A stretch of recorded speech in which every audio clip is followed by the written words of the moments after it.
Hi friends, మనిషి నరకంలో ఎటువంటి పాపాలకు ఎటువంటి శిక్షలు అనుభవిస్తాడో గరుడ పురాణంలో చాలా స్పష్టంగా ఉంది.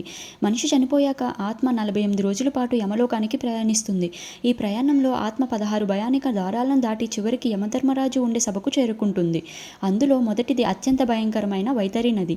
భగవంతుల్ని, గురువుల్ని, తల్లిదండ్రుల్ని, పేదల్ని దూషించే వారిని, స్త్రీలను హత్య చేసిన వారు, నమ్మకద్రోహం, మోసం, అవమానం చేసిన వారు, దుష్టులు, దుర్మార్గులు, పాపాత్ములు ఈ వైతరి నదిలో చిక్కుకుంటారు. వైతరి నదిలో నీటికి బదులు పాపులు, చీము, నెత్తిర రసలా కాగుతున్నట్టు కనిపిస్తుంది. ఈ నది ఒడ్డున ఎముకలు గుట్టలు గుట్టలుగా పడి ఉంటాయి.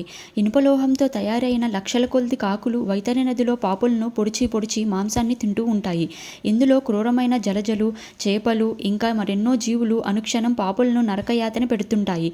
ఈ నరకయాతన భరించలేక ఆత్మ పశ్చాత్తాపానికి గురవుతుంది. అందుకే శరీరం, డబ్బు అనిత్యమైనవి కాబట్టి ఈ రెండిటిపైన మోహం పెంచుకోకుండా నిత్యధర్మ మార్గంలో వెళ్ళడానికి ప్రయత్నించండి. ఇలాంటి మరిన్ని ఇంట్రెస్టింగ్ వీడియోస్ కోసం మన ఛానల్ని సబ్స్క్రైబ్ చేసుకోండి.